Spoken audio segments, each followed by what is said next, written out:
Hey friends, sorry to be a little bit late on Daily Bread today. Things are kind of crazy around here, but I just wanted to check in and share a couple of Bible verses with you and talk with you about an idea I have brewing in my head. So the Bible verses that I'm reading to you from today are actually from a couple different versions of the Bible. So the first one is from the NRSV, which would be the Bible that we read normally in worship at Bethlehem.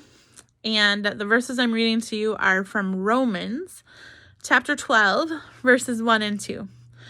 And it says this: I appeal to you, therefore, brothers and sisters, by the mercies of God, to present your bodies as a living sacrifice, holy and acceptable to God, which is your spiritual worship. Do not be conformed to this world, but be transformed by the renewing of your minds, so that you may discern what is the will of God, what is good and acceptable and perfect.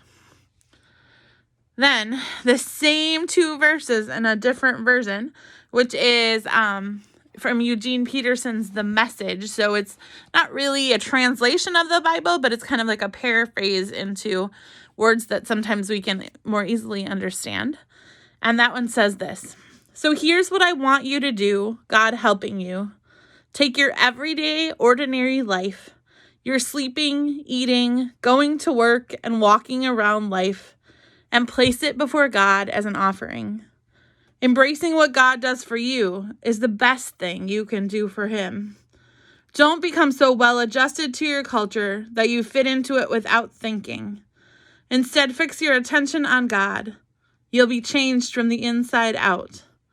Readily recognize what He wants from you and quickly respond to it. So I know a lot of us are struggling in this season of unknown and who knows what's coming next, and the fear of are we going to make it and all those things. And I've been thinking a lot about how it seems like when we're isolated from each other, that fears kind of spread and grow and kind of worm their ways into our brains and into our hearts, and then we get kind of in this negative spiral of thought. And I've been wondering about this idea of placing our life before God as an offering. So what if you were today, no matter who you are and what your current life circumstance is, what if you were today to write down the top 10 things you do really, really well. So I don't know what that is for you, right?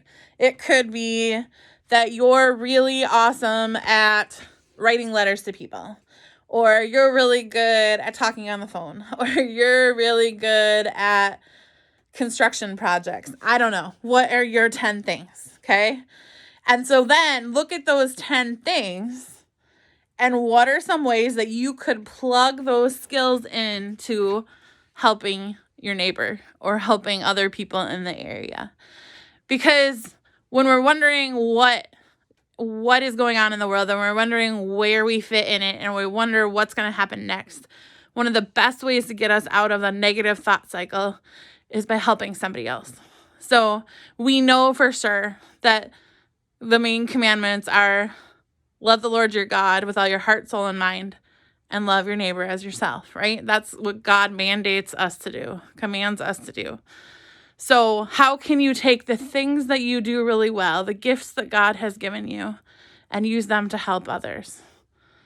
So like right now at church, we've got tech issues going on. So maybe there's someone out there that could help with that.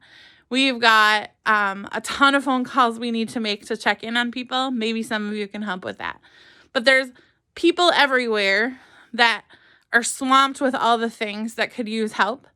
And there are people everywhere that are looking for something to do. So write down your list. What are the 10, and I'll do it too. What are the 10 things that you do well, or 10 things that feed your soul, right?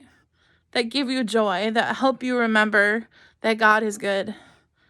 And then how can you take those 10 things and plug them in to helping your neighbor? That's the Daily Bread for today. Have a good one, friends. I'll see you tomorrow.